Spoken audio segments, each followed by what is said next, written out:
अस्सलाम वालेकुम क्लास। आज जो हमारा टॉपिक है that is composing affective negative message. इससे पहले हमने ये पढ़ा है कि नेगेटिव मैसेज होता क्या है और उसके लिए कौन सी अप्रोचेस होती हैं। फॉर एग्जांपल हमने पढ़ा था कि एक हमारे पास डायरेक्ट अप्रोच होती है, एक हमारे पास इनडायरेक्ट अप्रोच होती है, जिनके थ्रू हम नेगेटिव मैसेज को कंपोज कर सकते होते हैं। आज हमने ये पढ़ना है कि नेगेटिव मैसेज को कंपोज कैसे किया जाता है और उसके लिए कौन से एलिमेंट होते हैं जो कि यूज़ होते हैं।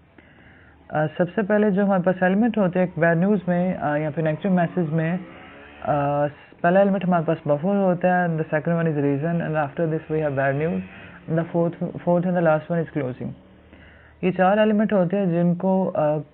मिला के हम एक नेगेटिव मैसेज को या फिर एक बैड न्यूज़ जो मैसेज उसको कंपोज करते होते हैं। सबसे पहले हमारे पास बफर है। बफर क्या होता है? Buffer is a device to reduce shock और the pain. Basically, buffer can be said as a sentences are the words that are used to reduce the intensity of a negative message, कि जिनके through हम उस negative message की intensity को, उसके level of concern को कम करते होते हैं, ताकि अगले बंदे को जो शॉक लगता है, अगले बंदे को जो शॉक पहुंचना होता है, जो पेन उस बंदे को डिलीवर होनी होती है, उसमें कमी की जा सके। बेसिकली अगले बंदे के उस जो अनहैप्पीनेस होती है, वो जो सैडनेस होती है, उसको रिड्यूस करने के लिए यूज़ होता है। इसको बफर कहते हैं। बफर के यूज़ के बारे में जो कम्युनिकेटर्स हैं, बिजनेस कम्युनिकेटर्स हैं, उनका आपस में उनके दो स्कूल ऑफ थॉट है। एक स्कूल ऑफ थॉट के नज़दीक जो नेगेटिव मैसेज है या जो आपका बैड न्यूज़ मैसेज है, उसमें यूज़ ऑफ बफर जो है वो इंतहाई वाइटल, उसका एक रोल प्ले करता होता है। जबकि दूसरे स्कूल ऑफ थॉट के नज़दीक जो बफर है वो हर नेगेटिव मैसेज में उसकी ज़रूरत नहीं होती है और बफर के बिना भी नेगेटिव मैसेज कंपोज किया जा सकता होता है, क्योंकि उनके कॉल ये कि जो नेगेटिव मैसेज है वो किसी भी सूरत तो हैप्पीनेस तो उसने पहुंचानी नहीं है, वो हैप्पीनेस डिलीवर करने के लिए होता नहीं है। उसने पहुंचानी तो बैड न्यूज़ ही है या सैड न्यूज़ ही है, तो वो फिर बफर का यूज़ करके आप पहुंचाएं या फिर आप उसको किसी और तरीके से पहुंचा दें। होनी तो वो सैड न्यूज़ है, होनी तो वो एक शॉकर आप ही नहीं है, होना तो वो अनहैप्पीनेस ही है। इसलिए ये कोई जो स्कूल ऑफ थॉट है वो उसका भी बिलीव है कि इसका होना चाहिए और दूसरे का है कि इसको नहीं होना चाहिए। अब हमने इसको डिटर्मिन कैसे करना है, इसको हमें देखना है सिचुएशन की बेस पे। अगर आपको लगता होता है कि सिचुएशन ऐसी है कि जिससे अगले बंदे को वो लेस जो पेन है वो हम डिलीवर कर सकते हैं, तो आप बफर का यूज़ कर सकते हैं ताकि उसकी जो पेन है वो डिवाइड हो सके। और अगर आपको लगता है कि जो बफर का यूज़ है वो हमें काम नहीं देगा सिचुएशन में, तो आप बफर का यूज़ ना करें। ये टोटली आप पे डिपेंड कर रहा होगा और उस सिचुएशन पे डिपेंड कर रहा होगा जिसमें आपने ये मैसेज कन्वे करना होता है। और उसके बाद जो थर्ड एलिमेंट है वो आपका क्लाइंट होगा जिस पे ये बेस कर रहा होता है। अच्छा, इसके बाद हमारे पास होता है जी बैड न्यूज़ है कि हमने बफर के बाद बैड न्यूज़ डिलीवर करनी होती है। बैड न्यूज़ मतलब कि बैड न्यूज़ कोई भी हो सकती है, वो आपके रिजेक्शन हो सकती है कि आप एक बंदे को, अपने क्लाइंट को रिजेक्ट कर रहे हैं।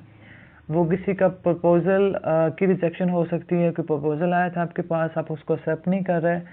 और आपने उसको रिजेक्ट कर दिया, तो आप उस रिजेक्शन के लिए भी एक मैसेज कंपोज करेंगे जो कि अगले बंदे के लिए नेगेटिव मैसेज होगा, उसके लिए बैड न्यूज़ मैसेज होगा। और उसके बाद बैड न्यूज़ क्या हो सकता है, कोई आपके पास किसी चीज़ का ऑर्डर आया था आपके फर्म या कंपनी के पास, आप उसको पूरा नहीं कर सके हैं, तो उसको पूरा ना करने के लिए की वजह से आपने अपने क्लाइंट को जो आंसर देना है वो ज़ाहिर है उसके लिए बैड न्यूज़ होगा, उसके लिए नेगेटिव मैसेज होगा। तो आपने ये देखना है कि हमने उस मैसेज को कंपोज कैसे करना होता है। इसके अलावा भी बैड न्यूज़ की बहुत सी एग्जाम्पल्स हो सकती हैं। किसी की रिजेक्शन है, किसी की एक्सेप्टेंस नहीं हो सकी है, कोई ऑर्डर मिल नहीं सका, ऑर्डर दे नहीं सके हैं, किसी को आंसर नहीं दे सके, किसी की जो रिक्वायरमेंट है उसको आप पूरा नहीं कर सके, किसी के लेवल पे आप पहुंच नहीं सके, किसी की जो प्रोडक्ट है उसका वो आप क्वालिटी नहीं मेंटेन कर सके और आपने उस बंदे को जवाब देना। इस तरह के बहुत सारे हमारे पास एग्जांपल्स हैं जो कि बैड न्यूज़ मैसेज या नेगेटिव मैसेज में आ सकती होती हैं। अच्छा, आपने बैड न्यूज़ मैसेज कन्वे करना है जी। बैड न्यूज़ को कन्वे करते वक्त आपने कुछ एलिमेंट है जिनका आपने ख्याल रखना है। वो एलिमेंट आपके हो सकते हैं कि आपने जो पैसिव वॉइस का यूज़ करना होता है कि आपने टोन जो है वो एक्टिव वॉइस नहीं रखनी। पैसिव वॉइस मतलब कि उनको लगे कि कंपनी जो है वो रिस्पॉन्सिबल है इस चीज़ की। अच्छा, उसके बाद आपने जो अपनी पोजीशन है उस पर कोई कंप्रोमाइज़ नहीं करना है, और जो इन्फॉर्मेशन है आपके पास, जो रिजेक्शन है, उसकी जो रीज़न्स हैं वो आपने सारी क्लियरली और कंप्लीट तौर पे उनको बता देनी है, ताकि जो अगला बंदा है, जो आपका क्लाइंट है या जो जिसको आप रिजेक्ट कर रहे हैं, उस बंदे को किसी किस्म की कोई कन्फ्यूजन ना रह जाए। इसलिए बैड न्यूज़ में एक एलिमेंट आपने लाजमी याद रखना है कि क्लियरनेस और फेयरनेस होनी चाहिए, और कंप्लीटनेस। मैसेज आपका कंप्लीटली उसे पहुंच जाए, उसे लगे कि ये फेयर मैसेज फेयर है, मुझे रिजेक्ट किया गया तो उसको कोई सीरियस बेस होगी, किसी सीरियस बिना पे मुझे जो है ना रद्द किया गया। अच्छा, उसके बाद हमने बैड न्यूज़ के बाद रीज़न देनी होती है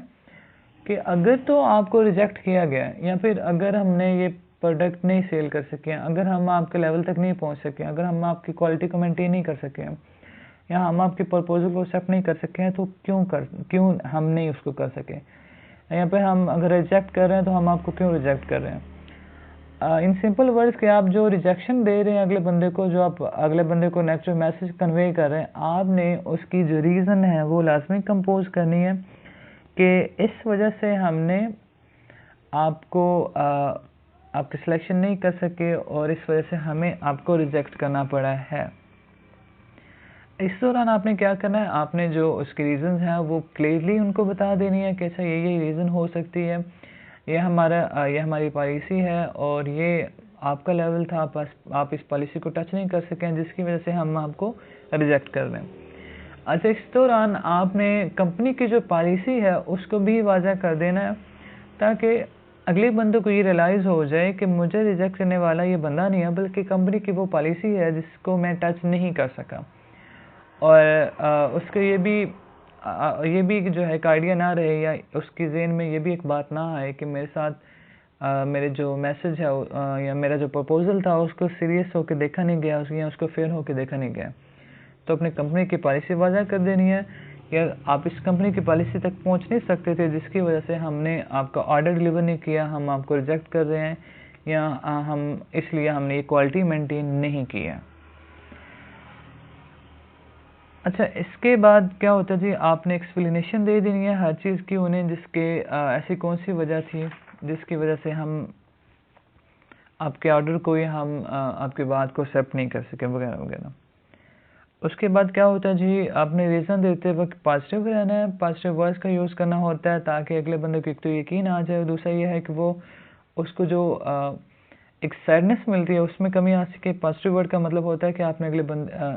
बंदे को ये रियलाइज़ करवाना है कि वो दोबारा उस कंपनी को, उस फर्म को या किसी प्लेस को ज्वाइन कर सकता होता है।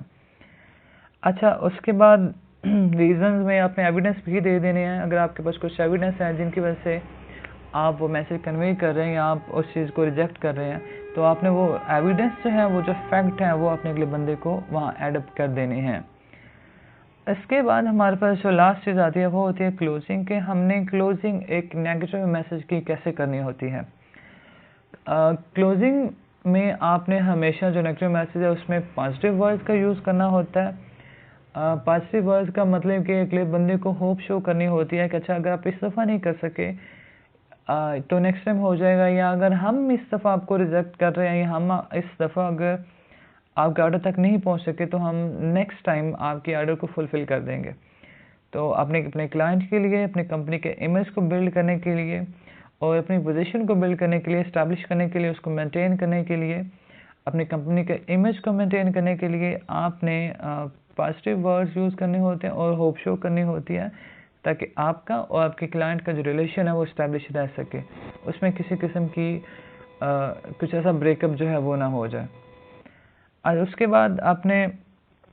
क्लोजिंग में उसको इन्फॉर्मेशन दे देनी है उसके अल्टरनेटिव की, कि अगर हम आप तक ये डिलीवर नहीं कर सके तो हमारे पास ये अल्टरनेटिव है इसका, जो हम आपको दे सकते होते हैं। या कुछ रिजेक्शन है तो आप एक जगह से रिजेक्ट किया तो आप उसको किसी और उसका कोई अल्टरनेटिव दे सकते हैं कि आप वहाँ पे अप्लाई कर सकते हैं, जिसकी वजह से हो सकता है कि आपको वहाँ पे रख लिया जाए। उसके बाद हमने गुड विशेज़ का यूज़ करना है कि गुड विशेज़ आप दे सकते हैं उनको, ताकि अगले बंदा जो है वो डिटर्मिन्ड रह सके और उसका डिसहार्ट ना हो सके।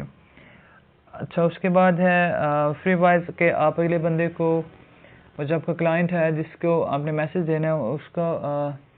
अगर कुछ आपसे गलती हुई है जो आप उसको बता रहे हैं, तो आप उसको कवर अप करने के लिए अपने कोई कूपन दे सकते हैं, कुछ गिफ्ट वगैरह जो होते हैं उन तक पहुंचा सकते होते हैं, ताकि आपका और आपकी कंपनी का जो रिलेशन है वो ख़राब ना हो सके, वो वैसा ही रहे जैसा कि आप चाहते होते हैं। बिकॉज़ बिज़नेस कम्युनिकेशन का रूल ये होता है कि हमने एक कंपनी का इमेज ऐसे इस्टेब्लिश करना होता है कि जो क्लाइंट की नज़र में हमेशा इस्टेब्लिश रह सके, जो क्लाइंट की नज़र में पॉजिटिव हो। तो ये कुछ एलिमेंट होते हैं जिनकी मदद से आप एक नेगेटिव मैसेज को कंपोज कर सकते हैं और अपना जो कंपनी का इमेज है उसको भी बिल्डअप कर सकते होते हैं।